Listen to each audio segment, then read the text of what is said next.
Attorney General Loretta Lynch visited Baltimore on Tuesday, meeting with relatives of the late Freddie Gray and pledging to government, law enforcement, and civic leaders that the Justice Department would help the eastern U.S. city move forward after weeks of sometimes violent unrest following the young man's death. "We're here to hold your hands and provide support," Lynch said, noting the support would include finding the best ways to improve the Baltimore Police Department. 6 officers were indicted Friday in the death of Gray, a 25-year-old black man. He was arrested April 12 and died a week of injuries sustained in police custody. Charges against the officers include second-degree murder, manslaughter, and assault. Lynch met privately at the University of Baltimore with Gray's relatives. She declined to make any comments to the press about the nature of that meeting. The new Attorney General and other Justice Department officials also met with faith and community leaders, including the Reverend Dante Hickman, who opened the meeting with a prayer. He's pastor of Southern Baptist Church, whose partially built senior center was burned to the ground in rioting that followed Gray's funeral April 27. Praising police. And Lynch briefly met with Police Commissioner Anthony Batts before speaking with about a dozen police officers who were on duty when the violence erupted. The rioting prompted Maryland's governor to call in the National Guard. "Thanks to all of you, I'm looking at the hardest working police officers in America," Lynch told the officers, noting that they had entered a noble profession. "We are here to help you work through these struggles. To all of you on the front lines, I want to thank you.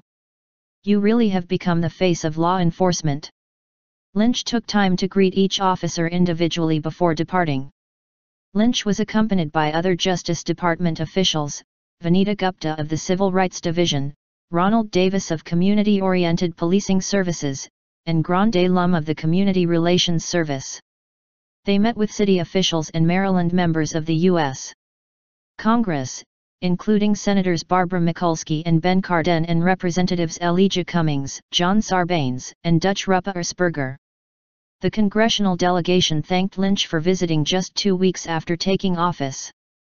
"Last week was very painful for the people of Baltimore," Cardin told Lynch. "This is a flashpoint situation," Lynch told the group. She thanked the Baltimore leadership, calling it inspiring to see people come together to reclaim the city. The FBI and Justice Department are conducting separate investigations of Gray's death for potential civil rights violations.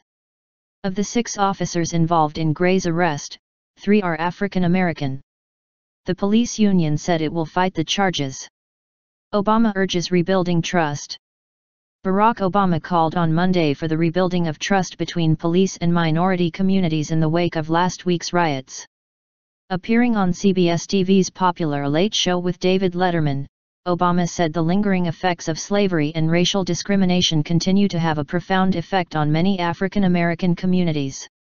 "What you have are pockets of poverty, lack of opportunity, lack of education all across this country, and too often we ignore those pockets until something happens, and then we act surprised," he said.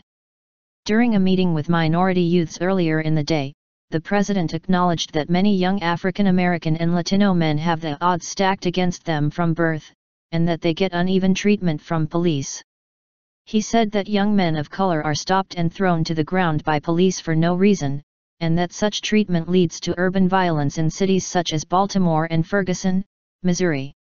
Obama used the New York visit to announce the creation of My Brother's Keeper Alliance, a nonprofit organization that is an outgrowth of a White House effort to increase opportunities for young men of color.